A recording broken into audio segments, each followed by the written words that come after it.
მოგესალმებით.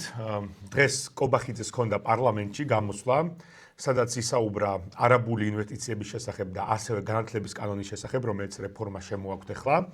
და დღეს ჩვენ განვიხილავთ იმ ახალ არგუმენტებს, რომელიც მან თქვა არაბულ ინვესტიციაზე.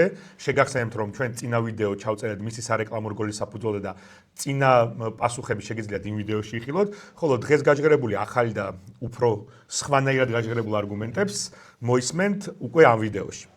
დავიწყოთ, რა ვიცი, გიორგი, ძალიან ბევრი ილაპარაკა, სიმართლე რო გითხრა და თან იმეც ხო იცი მარტო საუკეთესოების ამოღება უწევს, ასე რომ ვთქვა და ამოიღეს საუკეთესოები და ვეცადე რომ იმედის ქარდების მიხედვით მივხვე ჯერ მათ საუკეთესო არგუმენტებს და მე თუ რამე საინტერესო კიდე შემოგვხვდება გზაში, მაგასაც განვიხილავთ. დავიწყოთ პირველი ქარდიდან, რომელიც ახლა მონათდება, იმედი გვაქვს. ესე იგი, მოკლედ რო ვთქვა, აქ ძალიან დიდი ტექსტია, ის ამბობს, რომ არავითარი კავშირი არ აქვს ამ არაბულ ინვესტიციას მოქალაქეობასთან. და ანუ თუ მიიღებენო, ანუ არავინ არ აძლევს მოკლედ ამ დასახლებულებს ამ მიწაზეო მოქალაქეობას და საერთოდ არანაირი კავშირი ამ ინვესტიციას და მოქალაქეობას შორის არ არსებობს. შეგიძლია გითხრა რამე? აუცილებლად, კი. ჯერ ერთი კავშირი არსებობს, არაპირდაპირი, მაგრამ მნიშვნელოვანი, თუმცა აქ მოქალაქეობაზე უფრო მეტად მნიშვნელოვანი არის ბინადრობის უფლების გაცემა. საქართველოში არალეგალურად შემოსული ადამიანები ეს ერთი პრობლემაა, მაგრამ მეორე პრობლემაა იმ ადამიანების დიდი რაოდენობა, რომლებიც ლეგალურად იმყოფებიან და მათ აქვთ ბინადრობის უფლება, თუმცა არ არიან საქართველოს მოქალაქეები. ჩვენთვის და ქართველი საზოგადოებისთვის ასეთი ადამიანების დიდი წილიც მნიშვნელოვანია ჩვენ საზოგადოებაში, რადგან ყველა პრობლემა, რაც უკავშირდება დემოგრაფიულ ცვლილებებს, მათ შორის მოდის ასეთ ადამიანებზე და ამ მხრივ შეგახსენებთ, რომ თუ კი ჩვენი კანონის მიხედვით, თუ კი უცხოეთის მოქალაქე შეიძენს 300,000 ლარზე მეტი ღირებულების უძრავ ქონებას, ეს მას ეთვლება ინვესტიციად, რის საფუძველზეც მასზე გაიცემა ბინადრობის უფლება. ჩვენ ყველამ კარგად ვიცით, რომ აი ამ დასახლებაში აბსოლუტური უმრავლესობა შესაძენი საკუთრებისა დარწმუნებული ვარ იქნება 300,000 ლარზე მეტი, თუმცა აქ დიდი მნიშვნელობა არ აქვს კონკრეტულად რა ციფრებზე შეიძლება იყოს საუბარი. მარტივად ამდენი საკუთრების გაყიდვის შედეგად აი ამ უცხოეთის მოქალაქეებს, რომლებიც შეიძლება იყვნენ არაბები, რუსები და ასე შემდეგ, უჩნდებათ უფლება მიიღონ ბინადრობის ნებართვა. ბინადრობის ნებართვა რასაკვირველია არის წინა ნაბიჯი მოქალაქეობის მიღებამდე. თუმცა ჩვენთვის პრობლემა არა მხოლოდ მოქალაქეობის მიღება, არამედ ის, რომ თავისთავად უამრავ ადამიანს მიეცემა ბინადრობის უფლება საქართველოში, მხოლოდ იმის გამო, რომ შეიძინა ბინა, რასაც კანონის სამწუხაროდ ინვესტიციად თვლის და რისი მეშვეობითაც სამწუხაროდ ათასობით უცხოეთის მოქალაქე ახერხებს საქართველოში ბინადრობის მიღებას. ისე რომ რეალური ინვესტიცია, რომელიც ქართველი ხალხის ინტერესებისთვის არის მისაღები და სასარგებლო, არ ხორციელდება. ხორციელდება მხოლოდ ის გაშმაგებული და გაშლეგებული კორპუსების მშენებლობა, რომელიც ასევე დაკავშირებულია უცხოელების მიერ ბინადრობის მიღების უფლების მოპოვებასთან. მე დავამატებ გიორგი ერთ რამეს, კერძოდ მე მგონია კობახიძე იმდენად აიხლართა თავის ლოგიკაში და დემაგოგიაში, რომ ეხლაც რაღაც სრულ სისულელეს გვთავაზობს. მე უბრალოდ განვიხილავ ამ წინადადებას როგორც ლოგიკურ ჯაჭვს. ანუ ამ ინვესტიციას არანაირი კავშირი არ აქვს მოქალაქეობასთან. აქ იტყუება იმ ნაწილში, რომ რეალურად ინვესტიციას აქვს კავშირი ბინადრობის უფლებასთან, რომელიც პირდაპირ კავშირშია მოქალაქეობასთან. ანუ მოქალაქეობას ისე ვერ იღებ ძირითად შემთხვევებში, თუ არ გაქვს ბინადრობა. ანუ ბინადრობა არის მოქალაქეობის წინა ნაწილი. ხოლო ინვესტიციის განხორციელება და ვთქვათ ბინის ყიდვა ამ სახლში თავისთავად არის წინაპირობა საქართველოში ბინადრობის მიღების. აქედან გამომდინარე, კობახიძე აქ აი უდიდეს ტყუილს იძახის, რომ არ არის ეს მოქალაქეობასთან კავშირში.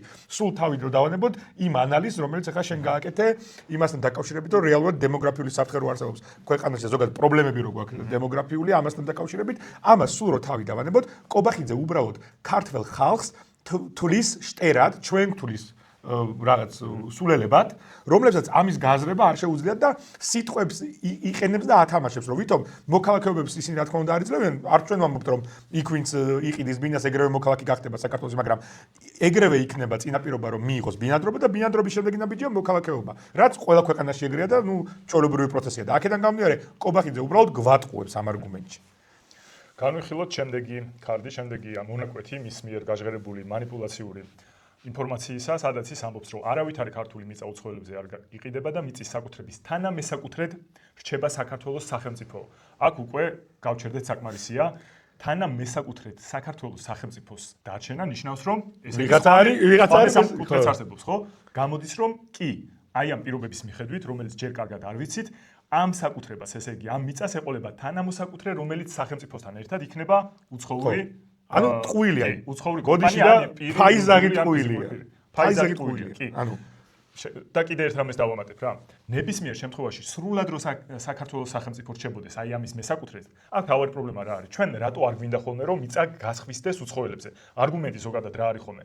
თავარი არგუმენტი არის ის, რომ ეს მიწა არ იყოს გამოყენებული საქართველოს სტრატეგიული ან ნებისმიერი სახის ინტერესების წინააღმდეგ. ამიტომ არის რომ ადამიანებს არ უნდათ მიწა გასხვისდეს ხოლმე და თუ კი ამ ინტერესს და აი ამ სტრატეგიულ მიზანს მათ შორის გასხვისების გარეშე შეეწინააღმდეგები, მაშინ აზრს უკარგავ იმას, რომ არ გასხვისდა. ჯერ ერთი ამ მოცემულობით რასაც ხედავთ ჩანს რომ თანამესაკუთრე ვიღაც სხვა იქნება და არა სახელმწიფო. და ვიღაც სხვა ის კონტრაქტში უეჭველი უცხოელი, ანუ აქ ჩვენც არ წამოვეგოთ კობახიძეს რიტორიკას როგორც უნდა რომ მოგვატყუოს. კი ბატონო, სიტყვებში სხვაგვარადაც რომ ყოფილიყო, პრობლემად რჩება, იმიტომ რომ ეს მიწა გამოყენებული იქნება ისე და იმ მიზნებით, რომელიც ქართველი ხალხის ინტერესებისთვის, რაც ჩემი აზრით ასევე არის სწორი, იქნება საწინააღმდეგო.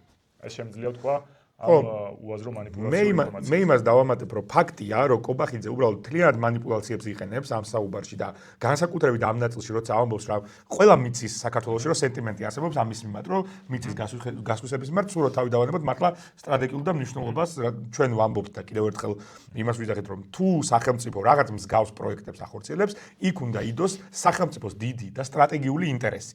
განსაკუთრებით მომავლის ინვესტიცია უნდა იყოს, უნდა ემსახურებოდეს ჩვენ სუვერენიტეტს. ხო, განსაკუთრებით როგორც სალაპარაკობ ტექნოლოგიების ნაწილში, რომელიც ფაქტობრივად დღეს არაფერი არ ხდება, ხო, ამ ქვეყანაში ტექნოლოგიების ნაწილში და რასაც გიორგი ახლა საუბრობს, ის არის, რომ ისეთი ინვესტიციებზე საუბარი, როგორიც არის, თქვა, რომელიც ეწინააღმდეგება ისედაც ან არ არის თანხმდრაში ჩვენ სტრატეგიულ მიზნებთან, ისე ამაში გვაქვს პრობლემა ნებისმიერ ინვესტიციაზე, ხო?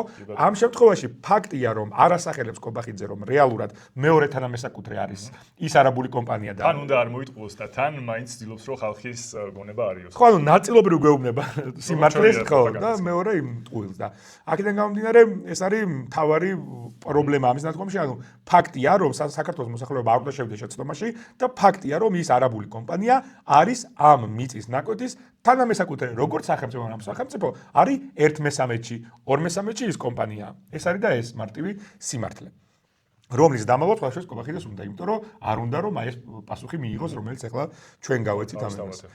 ხო, და რა თქმა უნდა, კიდევ ერთხელ რომ შევაჯამოთ ინვესტიციებს, რაც შეეხება, ინვესტიციები კარგია, განსაკუთრებით მნიშვნელოვანია საქართველოსთვის, ნამდვილად, ოღონდ თუ ეს ემსახურება საქართველოს სტრატეგიულ ინტერესებს და მათ შორის ემსახურება თუნდაც ტექნოლოგიურ სუვერენიტეტს, თუნდაც, რავი, ეკონომიკურ სუვერენიტეტს და ასე შემდეგ. არა უბრალოდ კორპუსების შენებას. ეს არის უბრალოდ კორპუსების შენება და მეტი არაფერი. ახლა ეს რო იყოს ქალაქი, სადაც ვეძახით ემიგრანტებს, რომ ჩამოდით თქვენთვის საცხოვრებელი ავაშენეთო, კი, იქნებოდა სტრატეგიული მიზანი და ასრულდებოდა და მე ამის მომხრე ვიქნებოდი, მაგრამ ახლა ყველამ ვიცით, რომ არა ქართველების ჩამოსვლის ნაცვლად ეს კიდევ უფრო გავარისებ ჩვენ დემოგრაფიულ სიტუაციას. ხო, დემოგრაფიული სიტუაცია არ ვიცი, შენ წეგან ვამბობდი, რომ რაღაც დებატები ქონდა გუშინ და იქ დემოგრაფიულ სიტუაციაზე არ აღიარებენ, რომ პრობლემაა ზოგიერთი ჩვენი, ესე ვთქვათ, თანამებრძოლი და მათ შორის პოლიტიკაში ერთ სივრცეში მყოფი ადამიანები.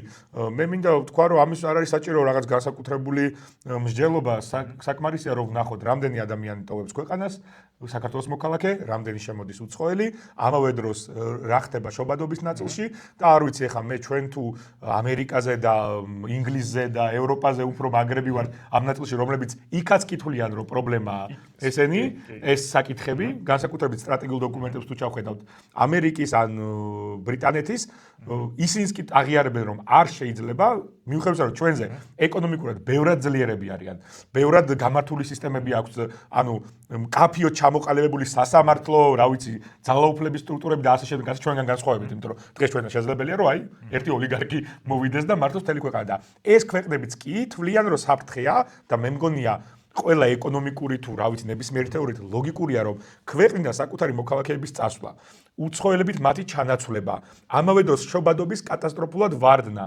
ამავე დროს ჯანმრთელობის მდგომარეობის გათვალისწინება ერის, რომელიც იწვევს ძალიან ცუდ მაჩვენებლებს სიკვდილიანობის თვალსაზრისითაც. ხო, სიკვდილიანობაც გაზრდილია, შობადობა შემცირებულია, ეს როგორ არის დემოგრაფიული კრიზისი და რატო არ უნდა ვიფიქროთ ამაზე, ყველაზე, რა ვიცი, ლიბერალური გადმოსახედანაც კი მე თავს ამას არ ჭირდება აკადემიკოსობა ან რაღაცა პროფესორობა რაიმე საქმის და რო არ ჭირდება და ამიტომ მარტივად მისახვედრია, ამიტომ არის ხალხის, ასე ვთქვათ, ამ ხელაზე ემოციური დამოკიდებულება ამ პროექტის მიმართ რა. ხშირ შემთხვევაში ადამიანებს არ ჭირდებათ ხოლმე განსაკუთრებული ცოდნა, რომ ასეთი საფრთხეები იგრძნონ. იმიტომ რომ ქუჩაში ხედავთ აი ამ ყველაფერს და ჩვენს ირგვლივ უბრალოდ ზედმეტი ციფრების გარეშე. ხო, აი ახლა მაგ საფრთხეებზე რომ გავიდეთ საზოგადოება რას გზნობს და რას არ გზნობს.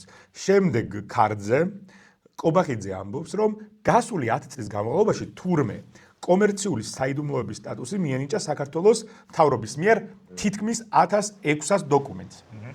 პირველ რიგში, ბატონო კობახიძე, ეს არ არის საამაყო ამბავი. რაც უფრო მეტია გასაიდუმლოებული ხალხისთვის დოკუმენტაცია, რომელიც არ არის სტრატეგიული მნიშვნელობის, ან მაგალითად რომელიც ჯარს არ ეხება, ან არ ეხება ისეთ რაღაც განსაკუთრებული უსაფრთხოების თემებს, ხო?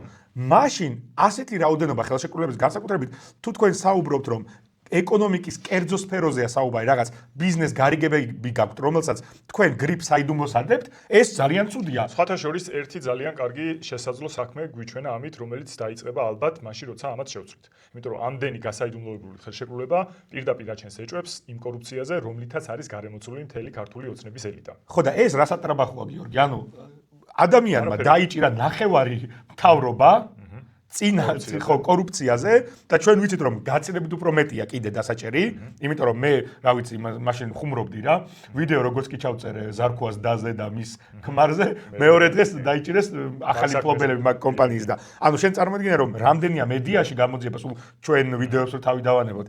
ანუ ეს ყველა მინიმუმ სიმართლე და კიდე რამდენი არის მაგის იქით ამ გამოძიების იქით ხო წარმოუდგენელია.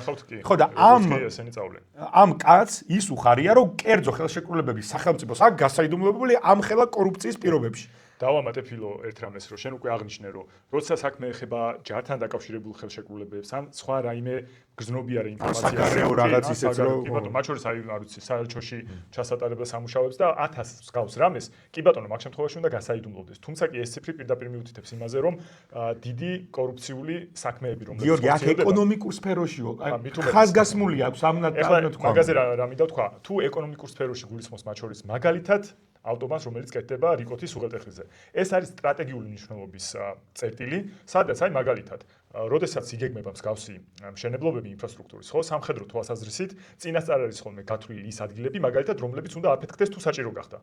და ეს უნდა იყოს საიდუმლო.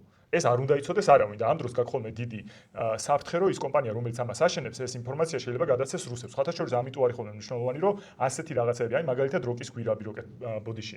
აი მაგალითად გვირაბი რო კეთდება ახლა ყაზბეგისკენ მიმავალი, ხო? მანდაც ვის ამუშავებ, მაგას დიდი მნიშვნელობა აქვს, იმიტომ რომ მან სტრატეგიულად მნიშვნელოვანი ინფორმაცია ინახება. ხო და ესეც როცა არის საუბარი, კი ბატონო, მათ შორის ანაკლიის სპორტზე ამბობს ახლა მე არავისთვის აქ ადვოკატად არ გამოვდგები, თუმცა ანაკლიის სპორტი არის სტრატეგიული ობიექტი და მისი გარკვეული ნაწილი იმ პირობებისა, რაზეც შეიძლება მშენებელთან შეთანხმდიან ინვესტორთან, შესაძლოა იყოს გასაიდუმლოებული მესმის. მან შეიძლება გარკვეული და არასრულად. ხო, გარკვეული ნაწილი, მათ შორის კერძო ხელშეკრულების შეიძლება იყოს დაფარული, მაგრამ მე საერთოდ არ მჯერა სრული დაფარვა ყველა ხელშეკრულების კომერციულ ნაწილში. მე მგონია სახელმწიფოს უნდა თქვენს პასუხისმგებლობა, რომ თქვა ამბობს, რომ გვაქვს რაღაც აი დიდი ხელშეკრულება, რომელიც შედგება რაღაც 30 პუნქტისგან, არის რამოდენიმე პუნქტი, რომელსაც ვერ ვასაჯაროებ, მაგრამ კომერციულ ნაწილს სახელმწიფო როგორ შედის, რამდენს იხდის, რას ითხოვს მაგისგან, ხო, აქ ხო არის საუბარი, რომ დაგვიხაზონ თუნდაც სტრატეგიულ ობიექტებზე რა და როგორ. სტრატეგიულ ობიექტებს არ გვიგო, თუნდაც იგივე მანდაც გეთანხმები ზოგადად ძალიან პრობლემურია ჩემი სტრატეგიული ობიექტების მშენებლობის მინდობა, თუნდაც ჩინურ კომპანიებზე. ხო, დავფიქრდეთ სანამ ამას გავაკეთებ ყველა შემთხვევაში. ხო, ამ შემთხვევაში მე მგონია სამწუხარო დღეს საქართველოში ამ ინტერესებზე არ მგონია ვინმე ზრუნავდეს.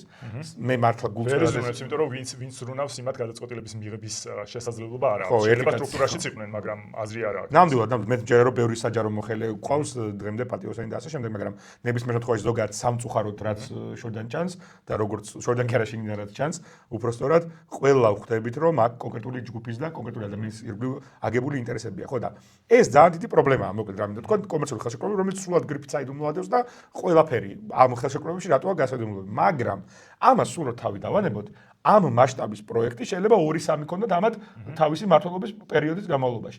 თუ რამე ისევ დაგვიმალეს და თუნდაც იმ ანაკლიის სპორტში, ხო, საბოლოოდ რა გამოჩნდა, რომ პოლიტიკური ინსტრუმენტად იყო ეს ანაკლიის სპორტი გამოყენებული, რა ვიცი, ხაზარაძეზე ამას ამბობენ, ხაზარაძე იმას ამბობს, აქ ჩვენ ვერ გავერკვევით, იმიტომ რომ დავიშინა არსი ნაკლებად ვიცით და ისევ და ისევ გასაიდუმლოებული, აქ ისევ ამ პრობლემაზე მივდივართ, რომ ადამიანებმა და საზოგადოებამ რო შეაფასოს რაღაცა, თუნდაც ვინ არის მართალი ამ ხაზარაძე კობახიძის დავაში, თუნდაც ანაკლიის ბორტი, ხო, ჩვენ არა გვაქვს საკმარის ინფორმაცია სამწუხაროდ და ისევ ვერ ვაფასებ და მაგრამ აქ მნიშვნელოვანი რაღაცაა, რომ მსგავსი ზომის პროექტები არის ძალიან ცოტა. და ამ მსგავსი ზომის პროექტების მიმართ არსებობს განსაკუთრებული ინტერესი. მით უმეტეს არ შეიძლება ასეთი ტიპის ხელშეკრულების სრულად გასაიდუმლოება. მე ხარ ვიცი, ტყე-პარკში რას აშენებენ ისეც, რომ უნდა იყოს აბსოლუტურად გასაიდუმლოება. თვითონ რომ ინვესტორს უგორებენ კოჩს. სინამდვილეში ასე არ არის დარწმუნებული ვარ, ეხლა ყველა შეიძლება უნდოდეს რაღაცის გასაიდუმლოება, მაგრამ ეს განვიხილეთ წინაზე ჩვენ რომ შეუძლებელია იგლხის უნდოდეს გასაიდუმლოება და ამ პროექტის ირგვლივ ეჭვების უფრო და უფრო შექმნა. რატომ? იმიტომ რომ ის დამოკიდებულია წინასწარ გაყიდვებზე და წინასწარ გაყიდვები დამოკიდებულია პროექტის მიმართ სანდოობაზე და თუ ყველაფერი გასაიდუმლოებულია, ხალხი ქუჩაში გამოდის, აგერ სხვადასხვა მოძრაობები აქციებს აანონსებენ, რომელ ადამიანს გაუჩნდება სანდოობა პროექტის მიმართ, ხო? ეს პირდაპირ პროექტის ინტერესის წინააღმდეგ მიმართული. გეთახმები, ბიზნეს პირიქით უნდა აწყობდეს, რომ მაგარი რეპუტაცია ჰქონდეს ამ პროექტს და ხალხი ამას ესე არ გამოყავდეს, რომ ანუ კითხვებს სვამდეს, ხო? პირიქით უნდა იყოს. და აქ ჩვენ რა გამოგვდის? ისევ გამოდის, ანუ ამ ლოგიკასაც დაუკვირდეთ რა. ანუ უკვე რამდენი ხანია, ჯერ ხო რამდენი ათასი დახარჯეს ამ პროექტის რეკლამაში სახელმწიფომ გინდა ხავს შენ ეგეთი პროექტები, რომ დეველოპერულ პროექტებზე სახელმწიფო ხარჯავდეს. მე არ მინახავს დეველოპერულ პროექტზე, კი არა, სადმე გამოსულიყო პრემიერ-მინისტრი და რეკლამები მაგაზე ხომ მიხუბრეთ უკვე და ეხლა უბრალოდ მე უფრო შორს წავალ. ანუ ეხლა ესენი ხო ისეც აქამდე ცნობილია, რომ ძალიან ბევრ ფულს ხარჯავენ სოციალური მედიის რეკლამაში და რო ნახოთ ბოლოს 3 კვირა რას არეკლამებენ მხოლოდ. ეს არის აი კობახიძის ის ვიდეო რგოლი და ყველაფერი ამის ირგვლივ. ანუ უზარმაზარ ფულს, ანუ კომპანიის მარკეტინგში, აი, უბრალოდ რომ დავსვათ კითხვა. კი ბატონო, შემოდის დავუშვათ. ძალიან კარგი ინვესტორი, ძალიან კარგ პროექტს იკეთებს, რომელიც თან ყველას მოსწონს, რაც ძალიან მნიშვნელოვანია. სახელმწიფო მის მარკეტინგში ფულს როგორ ხარჯავს ამიხსენი? Facebook-ზე რატომ არეკლამებს და ამაში ფულს რატო იხდის, რომ ამის ირგვლივ ინფორმაცია გავცელდეს ნებისმიერი სახის. ხო, ანუ აბსურდია უბრალოდ. არ გამიგია, არ ვიცი, არ მგონია. სადმენ წესიერ ქვეყანაში, წესიერ მთავრობას. და მეცაც გეტყვი, კობახიძე არაფერზე არ მისულა პარლამენტში სალაპარაკოდ. არაფერს, აი, გახსოვს აი ისეთი ადამიანების ქუჩაზე ცემდნენ, ლამის კლავდნენ, ხალხი რა კომისიას ითხოვდა ასე შემდეგ. კაცი არაფერზე არ მისულა პარლამენტში. აი, ისაც ხო თავისი პარლამენტი აქვს, ახლა იქ ფაქტობრივად არავინ არ არის. მოიყენა საკითხისთვის მნიშვნელობის შესაძენად, ასე ვთქვათ და თავისი აი ამ ყურადღების მიტანისთვის. ხო და მარკეტინგი უკეთესად გავცელდეს რა. კი, რა თქმა უნდა, იმიტომ რომ პარლამენტის ცდომა ყველა მაგას აშუქებს, გინდა ოპოზიციური მედია, გინდა ესენი იმედი და ასე შემდეგ და ეს რა თქმა უნდა ესეც მარკეტინგის ნაწილია. და ეს არის კატასტროფა. ეს არის კიდევ უფრო მარკეტინგი. ანუ პარლამენტიც კი გამოყენებულია აბსოლუტურად სწორად მიდიხარ, გეთანხმები, პარლამენტიც კი გამოყენებულია იმისთვის, რომ არაბული ინვესტიციის მარკეტინგი განახორციელოს ამ ადამიანმა არის. ჩვეულებრივად გვაბოლებენ. ანუ უბრალოდ გვაბოლებენ, ანუ გულწრფელად. ახლა თუ აქამდე კიდე ნაკლები ეჭვი მქონდა, ნაკლები ეჭვი არ მქონდა, მაგრამ ანუ თუ შეგეძლო დაგიშვა, რომ აი შეიძლება 0.000 რაღაცით, აი რაღაცა კიდე ხო, მაგრამ ანუ ახლა ყველა ინსტიტუტი არის გამოყენებული ამ პროექტის ინსტიტუტების ხო. და ინსტიტუტი რა შუაში აკეთებს? ასეთი მაგარი პროექტი თუა. რასაც ჭიროა პარლამენტში მოხსენებები და ასე შემდეგ. თუ ეს ხდის საჯაროდ რა ეგეც ტყუილია. აი ხა უკვე ვიღაც შეიძლება აზრი გაუჩეს, რომ აი პრემიერი გამოდის და პარლამენტსაც კი ასე თქვა ატჩოტებს აბარებს რუსული ჟარგონი რო ვიხმაროთ. ვის აბარებს თავისივე დეპუტატებს? კაციშვილი ხა ხო, აქ კითხავს არ დაუსვამს, რასაც ჩვენ ვსვამთ თავისთავად. კი, რა თქმა უნდა და თუნდაც ერთი პარტია იყოს, ხო, ერთი პარტია იყოს, რომელიც შევიდა ახლა ნახარის პარტიაზე მაქვს საუბარი, რა ვიცი, მე ხა არ მინდა აქ რო პოლიტიკური ოპოზიციურ მხარეს რო პოლიტიკური რაღაცები განვიხილოთ, უბრალოდ მაინც არ არის წარმომადგენლობითი ვაღიაროთ, ხო, ეს პარლამენტი და მინიმუმ როდესაც საუბარია საზოგადოებაზე, თუნდაც მხოლოდ პარლამენტით არ უნდა შემოიფარგლოს ასეთი საკითხის ასეთ საკითხებს ჭირდება და ჩვენ მათ შორის ჩვენს 3 დეკემბრის აქციაზე, რასაც ვითხოვთ და ამის შემდეგაც გავაგზავნებთ მოთხოვნას, არის ის, რომ დაიწყოს სახალხო განხილვები, ოღონდ ნამდვილი სახალხო განხილვები და არა ის თავისი პარტიის წევრებს, რომ მიიყვანენ ხოლმე რაიონული ცენტრის რომელიღაც დარბაზში და იქ დაასმევინებენ კითხვებს რაღაც სასწაულს, რომელსაც არავინ არ სვამს ხოლმე საზოგადოებაში რა. ნამდვილი მსჯელობა ადამიანებთან დაიწყოს და აი იქ მე ამას იმიტომ ვამბობ, რომ ვიცი რომ იქ წარმოჩინდება კიდევ უფრო ნათლად, რამდენად სუსტი პროექტია და რამდენად ჩვენი ინტერესების საწინააღმდეგოა. გადავიდეთ შემდეგზე. წალისის რეაბილიტაციას მოკლედ ვიტყვი ამ კარდის შინაარს რა და იქ გამოჩნდება წაიკითხოთ. წალისის ტყე-პარკის რეაბილიტაციის ფული არ გქონდაო. ეხლაო ეს არაბული კომპანიაო. იმდენ ფულს ჩადებს, რომ უფრო მეტი მწვანე ზონა გაჩნდებაო. რა სიტყვია ამაზე? ანუ წარმოიდგინეთ კორპუსებს ააშენებთ და უფრო მეტი და იცით როგორ რაღაცას ამბობთ? წარმოიდგინეთ ვინმე რო გითხრათ რომ ბორჯომ ხარაგაულის ტყეპარკის რეაბილიტაცია გვჭირდება. ეს ხო არის ღირებული, იმიტომ რომ არის ბუნებრივი გარემო. ვინც ნამყოფი არის ამ კრწანისის პარკში, ეცოდინება რომ იქაური გარემო არის აბსოლუტურად ბუნებრივი. კი, გარკვეული ბილიკები ადამიანის ხელითაა გაკეთებული, მაგრამ თუნდაც ის ბიომრავალფეროვნება, რომელიც ადგილზეა და რომელიც უნიკალურია მთელი აღმოსავლეთ საქართველოსთვის, ესეთი ჭალა, მდინარის პირას, ჭალები ამ მასშტაბის ჩვენ არ გვაქვს. ამიტომ ამ ყველაფერს რაიმე რეაბილიტაცია კი არ ჭირდება. ერთადერთი რაც შეიძლება გაკეთებულიყო არის, რომ უფრო მეტი ბილიკი მოწყობილიყო, ან დაუშვათ რაღაცა უკეთესი რეკრეაციული ზონები გაკეთებულიყო. უფრო განვითარებულიყო, თორე ამას არავითარი რეაბილიტაცია არ ჭირდება. რეაბილიტაცია ჭირდება დანგრეულს და მეგობრებო, ეს არის ბუნება, რომელსაც შენი ის არ ჭირდება, რა ქვია, ხელი შეშველება რომ აღდგეს. შეიძლება შეეშველო, მაგრამ ის თავისად აღდგება და არავითარი საფრთხე ხო ამას არ ქონია, არც ღმერთმა დაიფაროს და ხანძარი ყოფილა და არც რაიმე სხვა კატასტროფა, რომელიც აღსადგენს დაგვიტოვებდა. ეს არის ბუნებრივი გარემო, ვინც დადის ადამიანები, არ ვიცი, ამაზე არაჩვეულებრივი ბუნებრივი სივრცე არ არსებობს ამ ორ ქალაქის სიახლოვეს და ეს აბსოლუტურად სისულელია ის რომ რაღაც რეაბილიტაცია ჭირდება. 158 კი არა, თუ მოინდომებს შეიძლება 9 მილიარდი დახარჯო და ისეთი რაღაცა. რა თქმა უნდა, თან ციფრი საიდან მოაქვს, იცი? საიდან? თვითონ დაანონსეს მაგის რეაბილიტაცია. ყველაზე სასაცილო ეგ არის. ხო, მასოს ეგ ბახტაძე რო იყო მაგდროიდე. ბახტაძე იყო პრემიერი და მერი კალაძე რა თქმა უნდა იყო და მან იყო ეგ ციფრი. თვითონ ანუ ეს ხო მაშინელი ციფრია. ხო, ანუ მაგაში აბსოლუტურად ხო მოვყვებით ხო რომ ამ ბუნებას არ ჭირდება რაღაც რეაბილიტაცია, ამ ჭირდება მოწყობა, განვითარება და ასე შეიძლება გაუკეთილშობილო უფრო მეტად. ხო და მოკლედ 2018 წელს თვითონვე დაგეგმეს თუ 17 წელს როდის იყო ბახტაძე პრემიერი არ მახსოვს, თვითონ დაგეგმეს ეს გაუმჯობესებები დიდი სამბით დაორგანიზეს ხალხი შეკრიბეს, სხვა მინისტრები შეკრიბეს და დაანონსეს რომ აი ამ მაგარ ადგილას რომელიც უმნიშვნელოვანესია კალაძემ თქვა, უმნიშვნელოვანესი ადგილია თბილისის ფილტვებიაო და თბილისისთვის ესეთი ზონები არის უიშვიათესიო, ამიტომ სახელმწიფო იღებს პასუხისგებლობას და გააკეთებს ამ პროექტს და ბოლომდე მიიყვანსო და ეხლა ეს გვეუბნება რომ ამის პული არ ქონდაო. რა მაგალითი გამახსენდა, იცი, დიღმის ჭალები, რომელზეც კალაძე პირველი მერობისას კვირდებოდა, მე მგონი არჩევნებში რომ აქ ძალიან მაგარ პროექტს გავაკეთებთო და უკვე მე რამდენი წელი მიდის და არაფერი არ დაწყებულა, რა გააკეთეს დიღმის ჭალებში. ვინც გაივლით და გამოივლით და აკვირდით. მარჯვენა სანაპიროზე ამდენი წლის განმავლობაში იმდენი ნაგავი იყრებოდა სამშენებლოთან და სხვა და სხვა, იმდენი ნაგავი იყრებოდა, რომ ბოლოს აი ამ ნაგვის დიდი ხროვის ადგილზე მიწა გადაასწორეს და გამზადებულია სამშენებლოდ. ზედ მტკვრის ნაპირზე, ანუ მართლა უნიკალური ადგილია, თუმცა მასშტაბით ვერ შეედრება საერთოდ კრწანის, მაგრამ თუ მეორე რაღაცა ამასთან მიახლოებული ადგილი გვაქვს, არის დიღმის ჭალები. და მაგის ერთი ნაპირი მოპირკეთებულია ეხლა მშვენივრად იმისთვის, რომ რომელიღაცა, რა თქმა უნდა, ამათთან დაკავშირებული კომპანიამ მშენებლობა დაიწყოს. ხო და აი აქ არის ბოლო წინადადებარი გენიალური ტყუილი, არ ვიცი, მე ვინიჯერებს, მაგრამ გენიალური სიცრუე.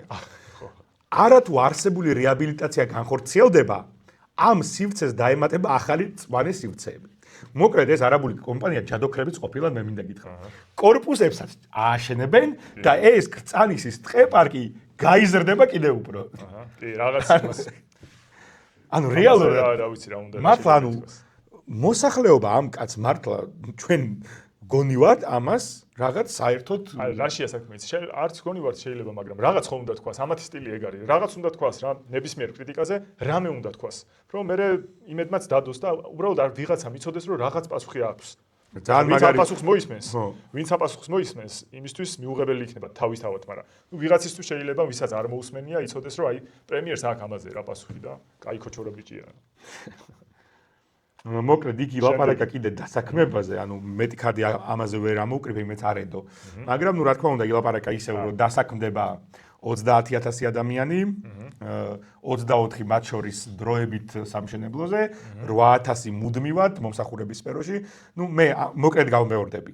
24000 მშენებელი რო დასაქმდება ჯერ ერთი ეგ კითხვის ნიშნის ქვეშ არის და იმიტომ რომ მშენებლობა ზოგადად ყოველთვის ჭირდება იაფი მუშახელი და არავინ არ იზრუნებს იმაზე რომ მაინც ქართველები იყვნენ და ქართველები დასაქმდნენ ეს ერთი სულაც რომ ეგრე მოხდეს 24000 მუშა რამოდენიმე წელიწადში რა უნდა გააკეთოს ამ ხალხმა ან ჯერ საიდან უნდა მოვიდეს ამდენი მუშა 24000 და დაუშვათ ვიღაცებმა კვალიფიკაცია გაერეს მე ეს ხალხი სად მიდის ძალიან მნიშვნელოვანი კითხვა და ამ კვალიფიკაციით ანუ ეს რატო გონია კობახიძეს ჩემს არის უდიდესი კითხვა ყველას მიმართ ვინც ამ პროექტს ისე რა ქვია ასაპორტებს ანუ ვინც ემხრობა ამ პროექტს გულწრფელად რატომ გონიათ რომ კარგია 24000 მშენებლობაზე დასაქმებული ადამიანი ეკონომიკისთვის 21 საუკუნეში ეგ იცი როგორი ვარიანტია ღარიბაშვილმა რო თქვა რომ გაუგნებული ვიყავი მაშინ ღარიბაშვილმა როცა თქვა მოკლედ რომ 50000 სამუშაო ადგილს შევქმნითო და მე მივხვდი რომ რაღაცას გვატყუებდნენ კიდე, მაგრამ აი უბრალოდ მაინტერესებდა რის თქმა უნდა და რაღაც ხო იდგა ამის უკან და ამის მერე მივიღეთ ის რომ რაიონებში და ზოგ შემთხვევაში ქალაქებშიც ადამიანებს უხდიან 300 ლარს და ძირითად შემთხვევაში ეს ადამიანები ასრულებენ ფორმალურ სამუშაოს ან ისეთ სამუშაოს, რომელსაც უკვე აკეთებდნენ. ადამიანებმა ფული უნდა მიიღონ საქართველოში. ეს ზოგადად კარგი მიზანი კი არის, მაგრამ არავითარი დამატებითი სამუშაო არ შექმნილა რა, როგორც ის იყო ტყუილი რომ რაღაცას შექმნიდნენ მნიშვნელოვანს და სინამდვილეში არაფერი, უბრალოდ ეს ადამიანები სინამდვილეში მიიბეს საარჩევნოდ რომ ამ ადამიანებს კონდეთ ხო შიში, ანუ ყველანაირად ჩვენი მოქალაქეების ღირსებაზე ხო აკეთებენ ზეწოლას და აშინებენ ადამიანებს რომ გაუქრებათ ეს შემოსავალი თუ კი არჩევნებზე არ მიცემენ ხმას ახლა ეს ყველა მიცის აბსოლუტურად და ეს არის უღირსი ქმედება კიდევ ერთხელ ჩვენი მოქალაქეების მიმართ და ისეთივე მიუღებელი ამბავია და ტყუილია ესეც ახლა აქ მუშახელი იაფი რო იქნება იქ ცალკე ამბავია, მაგრამ კი ბატონო, ასეთ სამუშაოს როქნი, რომელსაც თუ სამუშაოს ქმნი ყველაზე ნაკლებად ეს უნდა გინდოდეს.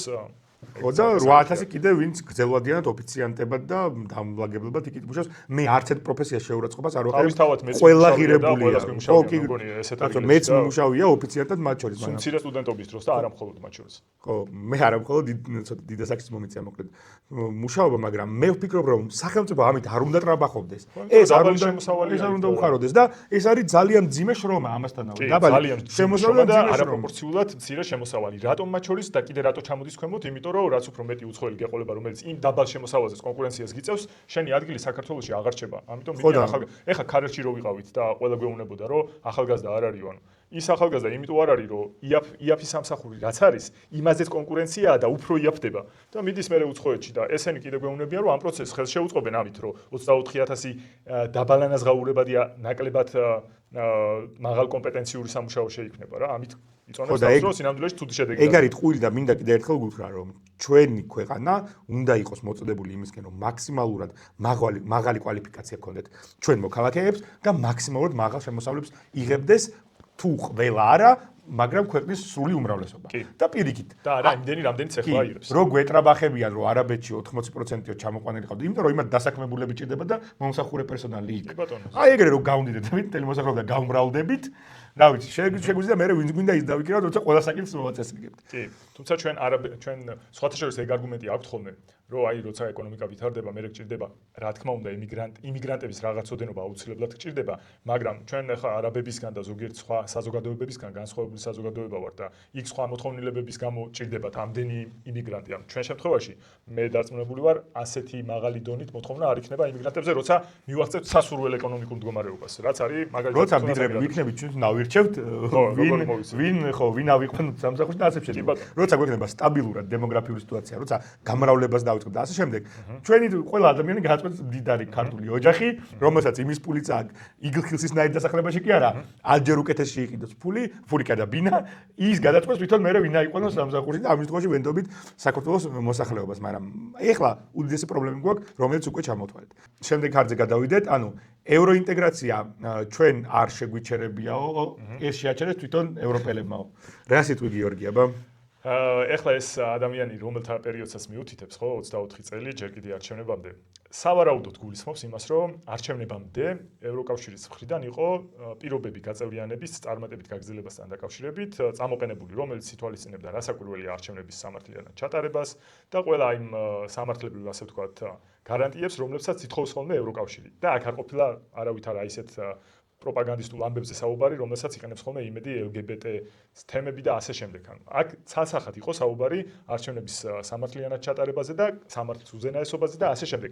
მათ შორის იმაზე, რომ საქართველოს საგარეო პოლიტიკა ყოფილიყო თანხმედრაში ევროკავშირის ზოგად საგარეო პოლიტიკასთან, იმიტომ რომ ეს არის ერთ-ერთი მნიშვნელოვანი მოთხოვნა ევროკავშირში გაწევრიანებისთვის. რაც ადამიანის უფლებების დაცვა და საგარეო პოლიტიკას და არც მაშინ, არც არჩევნებამდე, არც არჩევნების შემდეგ არ ყოფილა შეჩერებული ევროპელების მხრიდან. ევროპელებმა ევროპარლამენტის სახით და მინდა აუხსნე ხა მაყურებელს, რომ იქ რამოდენიმე ინსტიტუტი არსებობს, რომლებსაც ხშირად ერთმანეთთან აქვს წინააღმდეგობა, იმიტომ რომ ესე ხდება სამართლიან გარემოში ევროპარლამენტის, ევროკომისიის და სხვადასხვა ინსტიტუტების აზრები ხშირ შემთხვევაში ეწინააღმდეგება ერთმანეთს, მაგრამ ევროპარლამენტმა მაშინ მიიღო რეზოლუცია, სადაც აღნიშნავდა, რომ არჩევნები არ ჩატარებულა ისე, როგორც უნდა ჩატარებულიყო.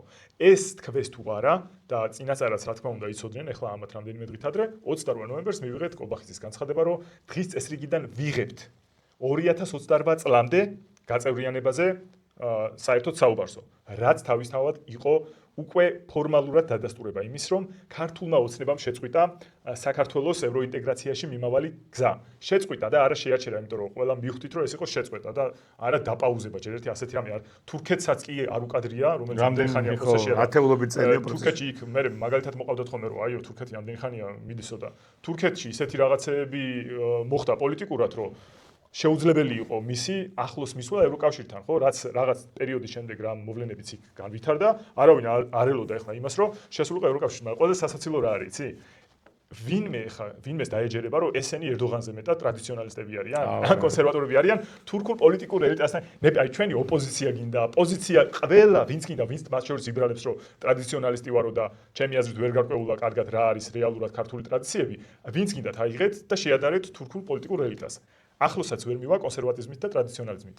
და წელს ჯერ კიდე ერდოღანი ამბობდა, რომ მე მგონი უკვე დროა, რომ ევროკავშირში მიღების ამბავი დავაჩქაროთ. ანუ ერდოღანი და ეგ პოლიტიკური ელიტა, რომელიც თურქეთში არის, მიდის აი იმ არატრადიციულ ევროპაში, ამათი აზრით. და ეს ახლა კალაძე, ზარქუა, კობახიძე და ესეთი ტრადიციული ადამიანები ამბობენ, რომ ჩვენი ვერ შევალთ, იმიტომ რომ იქ ტრადიციებს არ იცავენ. ეს მინდოდა შედარების სახით გამეხსენებინა უბრალოდ ჩვენ მაყურებლისთვის. კი ბატონო. მოკლედ ბოდიში კიდევ ვიტყვი, ანუ აქ სინამდვილეში ეს არ არის ანუ პრობლემა რა, ეს არის უბრალოდ გამოყენება რაღაც საკითხების ზოგადად მათი პოზიციის გასაძლიერებლად და მათ შორის ადამიანების თავგზის ასაბნელად, თორე ევროკავშირში რომ მრავალი ისეთი გადაწყვეტილება მიიღება, რომელიც მაგალითად მე პირადად ვეწინააღმდეგები, ეს სხვა საკითხია და ეს მათ შორის შიდა დაპირისპირების ამბავიც არის. რადგან შენ ახსენე ეგ საკითხი ბარემ გავმარტოთ, იმიტომ რომ მე კომენტარებში მაინც დაგვიწერენ პროსამთავრობო ბოტები ამასთან დაკავშირებით ICJ-ის გადაწყვეტილებაზე, მოკლედ აქვე ვიტყვით, ჩვენი მოძრაობა თulis რომ საქართველო არის დასავლური ქრისტიანული კულტურის ნაწილი და ზოგადად ჩვენ ვართ აი იმ დასავლური ფუნდამენტალური ღირებულებების, ხო, რომელსაც რა ვიცი, რომლის მონაწილე ისტორიულად ჩვენ ყოველთვის ვიყავით და ნაწილი ვართ კიდევაც, ჩვენ აუცილებლად ზუსტად აი ამ ღირებულებების, ამ ევროპის თუ ზოგადად დასავლეთის ნაწილია საქართველო. მაგრამ ეს არ ნიშნავს იმას, რომ ევროკავშირის კონკრეტულ პოლიტიკებს ვეთანხმებით ყველაფერში, რომ ჩვენ ყველაფერი მოგწონს, რაც ევროკავშირში ხდება. ყველაფერს ჩვენ ზუსტად იგივე კრიტიკულად უყურებთ და მათ შორის უყურებთ, აი ხა გიორგის ვთხოვ, რომ გითხრას 1-2 სიტყვა და მეც მე დავამატებ. ანუ სასამართლოს გადაწყვეტილება, გავიხსენოთ, რომელმაც დაავალდებულა ქვეყნები, სადაც არ არის ერთსქესიანთა ქორწინება ლეგალიზებული, აღიარონ ის უფლებები, რომლებიც მსგავს წყვილებს მიღებული აქვთ იქ, სადაც ნებადართულია ერთსქესიანთა ქორწინება. კი, ეხლა მე მინდა მცირე განმარტება გავაკეთო. შესავალი სავარაუდოდ იმედი იტყვის, რომ სასამართლომ დაავალა სხვა ქვეყნებს, რომ მათ მიიღონ ერთსქესიანთა ქორწინებაო, ეს ასე არ არის, თუმცა რა გადაწყვეტილებაც მიიღო, ჩემი აზრით აბსოლუტურად ვერ უძლებს კრიტიკას, მათ შორის პოლონელების მხრიდან, მათ შორის პოლონეთის პრეზიდენტმა უკვე განაცხადა, რომ ვეტოს დაადებს ნებისმიერ საკანონმდებლო ცვლილებას, რომელიც გათვალისწინებული იქნება აი ამ სასამართლოს გადაწყვეტილების აღსასრულებლად და მათი შიდა კანონმდებლობის, ასე ვთქვათ, ამასთან თავსებადად გახდომასთან, ხო? საქმე იმაში არის, რომ ევროკავშირშიც მათ შორის მრავალი ქვეყანა, მათ შორის პოლონეთი, რუმინეთი და ასე შემდეგ, იმაზე მეტად კონსერვატორები არიან ძვირფასო მეგობრებო, ვიდრე თქვენ წარმოგიდგენიათ და ვიდრე ჩვენ საქართველოში ეხლა კანონმდებლობა გვაქვს მათ შორის. და როგორც ასეთი საზოგადოებაც ნიშნულოვან წილად შეიძლება ითქვას, რომ პოლონური საზოგადოება არის ერთ-ერთი ყველაზე კონსერვატიული საზოგადოება თელს არა მხოლოდ ევროპაში, არამედ რა ვიცი, თელს ევრაზიულ კონტინენტზეც კი და არა მარტო, ხო? ამიტომ ევროკავშირი არ არის მხოლოდ ჰოლანდიური პოლიტიკის გამტარებელი ევროპა და მათ შორის ევროკავშირის გარკვეულწილად ჰოლანდიური პოლიტიკის გამტარებელი აი ამ საკითხთან მიმართებაში. შიგნით ყავს პოლონეთი, რომელიც დღემდე ძლიერდება და მე მათ წარმატებებს უსურვებ, იმიტომ რომ იდეოლოგიურადაც ჩემთვის ძალიან ახლოს არიან ისინი ჩემთან, ხო და თვითონ აი ამ გადაწყვეტილებას ჩვენ პირადად და მე პირადადაც აბსოლუტურად ვაკრიტიკებ, მიუღებელია, მგონია რომ თუ კი რამე უთანხმოება შეიძლება გამოიწვიოს და თუ კი მე ვიქნებოდი ევროკავშირის მაგალითად და ევროპის, იმიტომ რომ ევროკავშირი ევროპის ინტერესებს იცავს, ბოროტის მსურველი ამ გადაწყვეტილებას მივაღებინებდი მოსამართლეებს. მეც დავამატებ, რომ მათ შორის ჩვენაირი ქვეყნებისთვის და იმედისთვის ეს არის ყველაზე კარგი რაღაცა, ანუ ჩვენც არის ძალიან ცუდი საქართველოს მოსახლეობის და იმ ადამიანებისთვის, ვინც წეღან თქვით, რომ ჩვენ თვლით, რომ საქართველოს დასავლური კულტურის ნაწილია და ჩვენ გვინდა განვითარებული ძლიერი სახელმწიფო ვიყოთ, რომელიც ისტორიულ კონტექსტში, ქრისტიანობის კონტექსტში არის დასავლეთის ნაწილი და მათ შორის იმ ინსტიტუციურ ქრისტიანობაზე აღმოცენდა ესეთად როგორიც არის.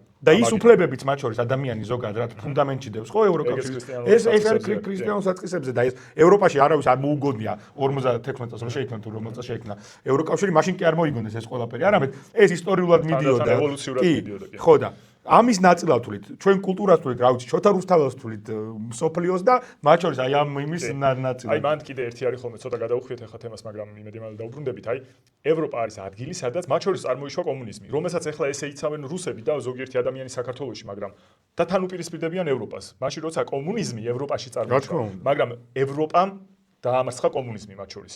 ნაციზმი ევროპაში წარმოიშვა, მაგრამ ევროპამ სხვებთან ერთად დაამარცხა ნაციზმი. და ასე შემდეგ. კი, ესე ხდება, რომ ევროპაში მრავალი ისეთი იდეოლოგია, სოფხედველობა აღმოცენდება ხოლმე, რომელიც მე აღმოჩნდება ხო, არ არის მოსაწონი ეს ერთია და მე მათ შორის თვითონ ევროპაშიც უკვე მაცხდება ხოლმე და ჩვენ ერთ-ერთ ასეთ მოვლენას ვუყურებთ.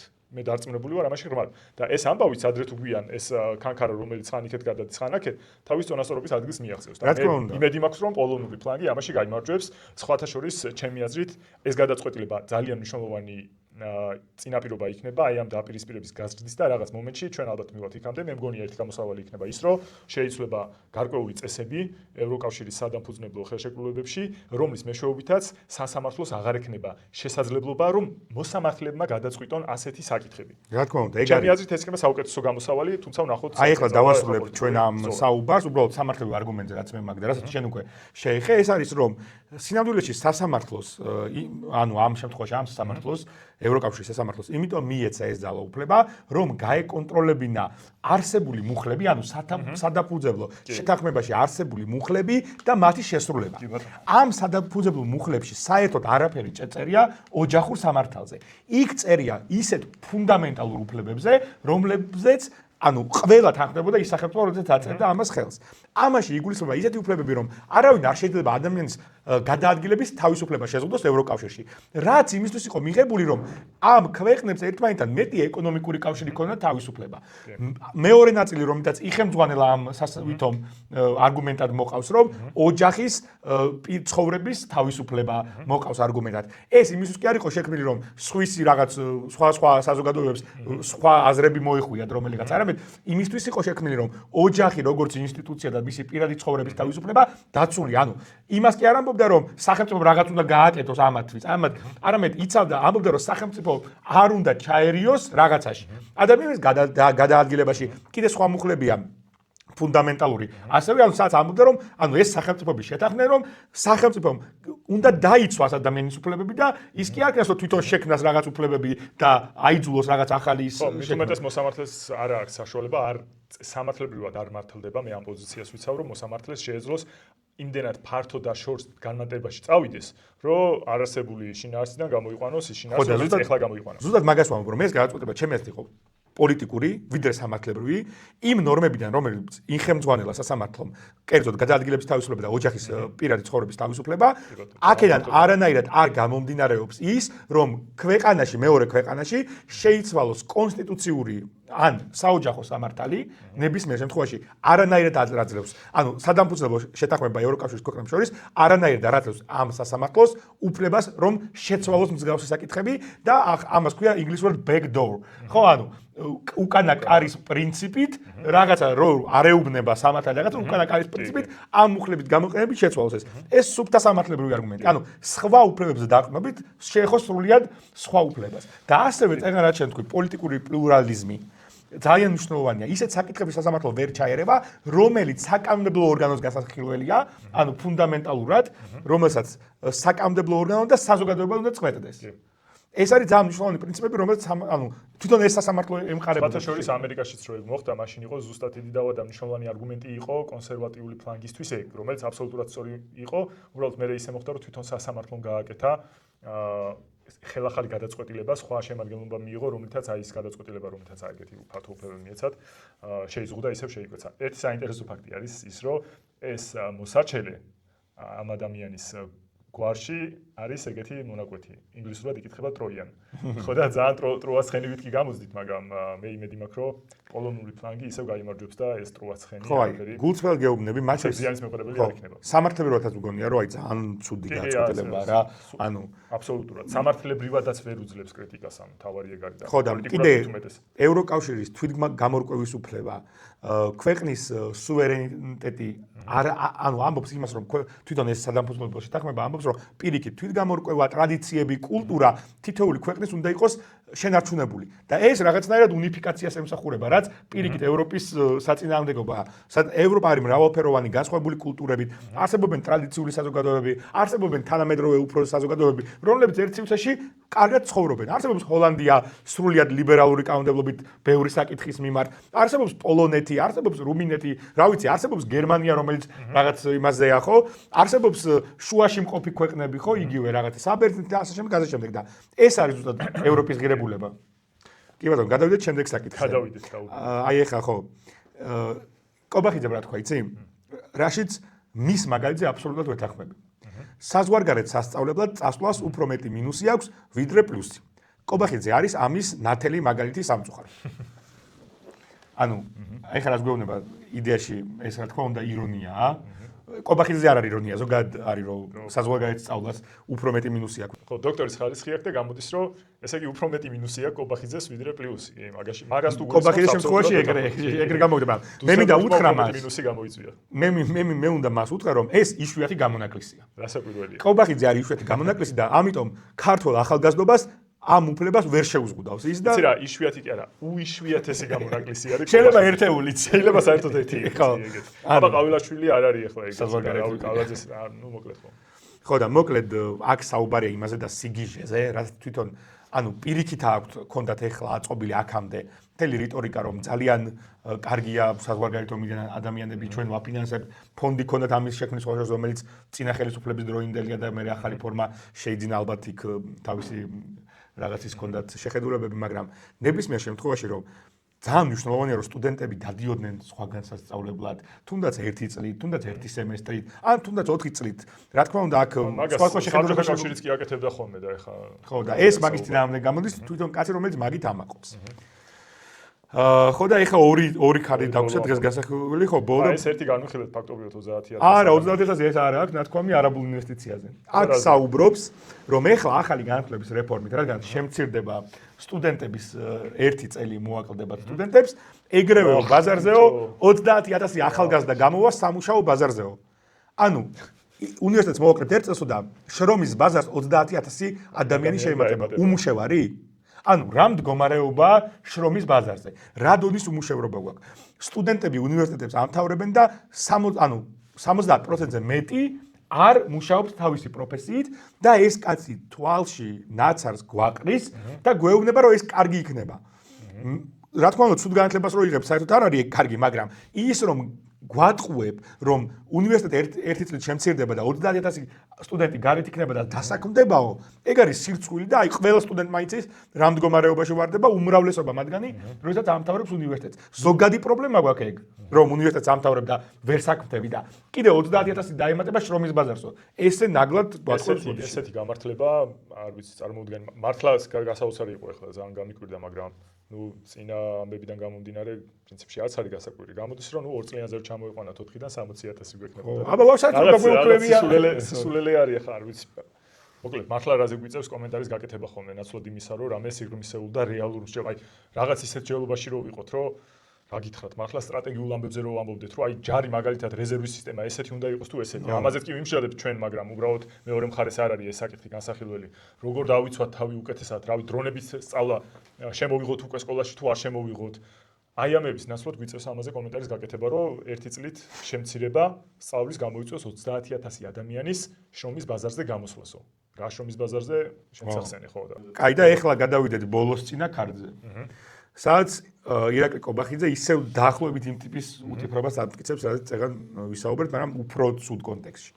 ღარიბებზე მეტი იღებს სოციალურ დახმარებას. პირველად ხდება საქართველოს ისტორიაში 90-იანი წლებიდან მოყოლებული ეს ამბავი. ანუ რას გულისხმობს?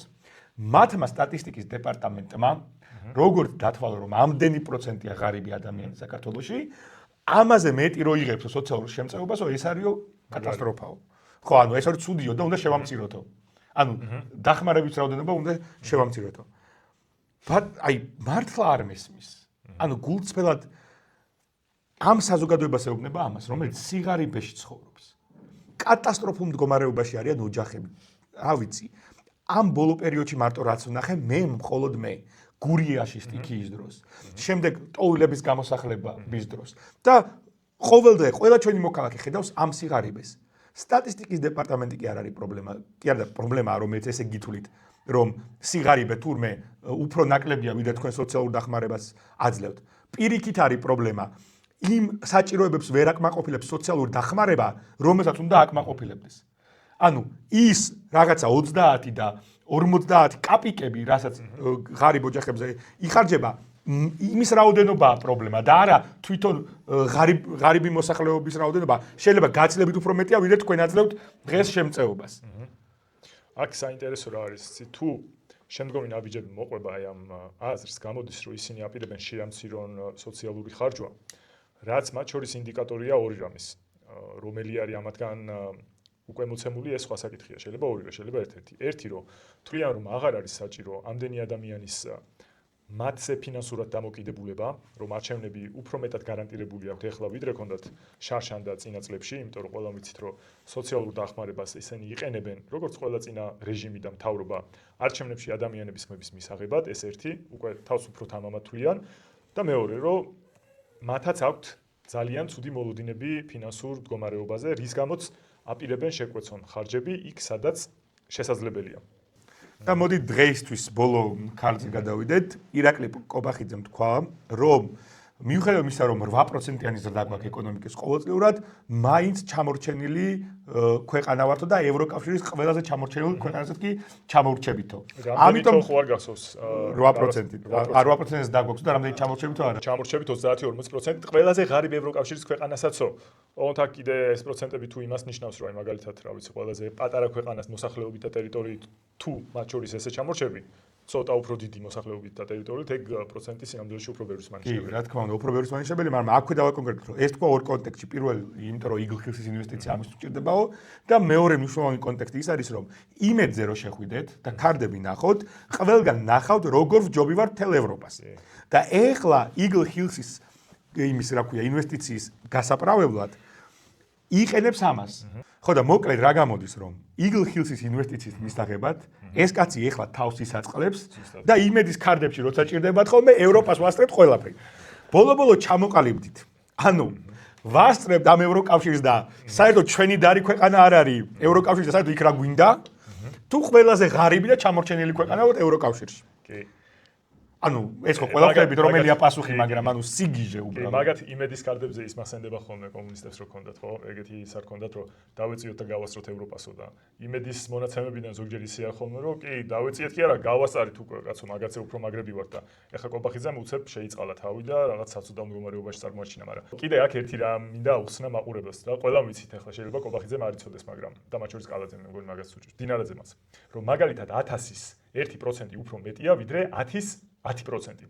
ამას რატო ვამბობ? მაშინ როცა ჩვენ რო სულ 10%-იანი ზრდა გქონდეს ყოველ წელს და გერმანიას 1, 2 ან 3%-იანი ზრდა გქონდეს, ვერასდროს შეიძლება ვერ დავეციოთ. ანუ ისეთ დროს შეიძლება დაეციო, როცა უკვე ადამიანები სხვა პლანეტაზე და მზის სისტემას არიან გაცნენილები. ამიტომ ის რო თავს იწონებენ ხოლმე რაღაც პროცენტებით, მათ შორის ჯერ ერთი 1%-ები სადმიდის და კორუფციული მეთოდებით, რომ ძირითადად მათი ჯიბე მდიდრდება, ეს სხვა საკითხია, მაგრამ სინამდვილეში ევროკავშირის ქვეყნების წინსვლა ჩვენზე დაბალი პროცენტითაც კი ნიშნავს, რომ ჩვენზე გაცილებით მეტად მდიდრდებიან, ვიდრე ჩვენ მდიდრდებით და აქვე არ შემიძლია არ შევახსენო ადამიანებს, რომ 2024 წელს თითქმის 1% შეადგენდა ზრდისა ბიძინა ივანიშვილის მიერ თავისი ნახატების შემოტანა საქართველოს. ხო, ეს არის ძალიან ეგეც ითვლება ზრდაში, იმიტომ რომ იმ ნახატებს თავისი ფასეულობა გააჩნია, რაც ითვლება აი ამ ზრდის მაჩვენებელში და დაახლოებით შეადგენდა თუ არ ვცდები 1 ან 1%-ზე მეც იმ რამდენიმე პროცენტი და რაც თავრობა გვეუბნებოდა ივანიშვილის ნახატებს ეჭირა აი ამ ხელა ვითომ მეკფული დაურიგა ხალხს. და ჯერ ერთი მაქიდან წესით მიზანი ის უნდა ყოფილიყო, რომ ეგრო შემოდის ეგ 1% დაიბეგროს და ხალხამდე მივიდეს, მაგრამ შეგახსენებთ, რომ ივანიშვილმა შეცვალა კანონმდებლობა ისე, რომ თავისი ნახატების შემოტანა საერთოდ არ დაბეგრილა, ერთი თეთრი არ წასულა ჩვენს ბიუჯეტში, ეს ნახატები ისე ჩაიტანა თავის სახლში, მოკლედ და თან იმედმა გამოიყენა იმისთვის, რომ გაიზარდა ჩვენი ეკონომიკა ამა და ამ პროცენტით. ამიტომ, როდესაც იმედი დადებს შემდეგ ქართს, რომ ან ამბავს გამოაქვეყნებს, რომ საქართველოს ევროკავშირს ჯობია, შეგვიძლია ეს გამონათქვამი ბატონი კობახიძეს დაურთოთ ყოველთვის პასუხად. რა თქმა უნდა, მე დარწმუნებული ვარ, საქართველოს მოსახლეობას ყველაფერი ძალიან კარგად ესმის. უბრალოდ სამწუხაროდ იმდენად ძლიერი ეს პროპაგანდის მანქანაა, რომ ყოველ ჯერზე თავისივე გამონათქვამები უნდა ავაფაროთ ამათ სახეზე. და ყოველ ჯერზე უნდა ველაპარაკოთ ესე და მე გიორგი მინდა გითხრა და გამოგიტყდა რომ ეს ფორმატი ძალიან მომწონს და სხვადასხვა ნახვებიც იმას ადასტურებენ რომ საკმაოდ საინტერესოა ესე საუბარი და განხილვა სხვა არგუმენტების. მიხარია და უფრო უკეთესი იქნება თუ მოვისმენთ თქვენს აზრს, მათ შორის გითხარით რა შეიძლება განვიხილოთ. ან შემდეგ ჯერზე, ან რა აზრი გაგაჩნიათ იმ საკითხებზე, რაზეც ვისაუბრეთ. ყველაფრის ამოწურვა და ყველაფრის განმარტება რასაკვირველია შეუძლებელია ხოლმე, შეიძლება ცალკეულ ადამიანს მოგეჩვენოთ რომ რაღაც გამოვტოვეთ, რაღაც არგუმენტი არ თქვით, ან მეორე მხრის არგუმენტი არ გავითვალისწინეთ. გაგვიზიარეთ კომენტარებში, ვეცდებით შემდეგ ჯერზე მივაქციოთ. ჩვენც ადამიანები ვართ და ყოველთვის ყველაფერს ვერ ვნახავთ, ვერ წავიკითხავთ, ვერ გაგვახსენდება. ამიტომ დიდი მადლობა რომ გვიყურებდით და რაღაც ტრადიციულად შეიძლება ვაქციოთ ეს რუბრიკა. შეიძლება. იმედია. მადლობა და კარგად. შემდეგ შეხვედრა.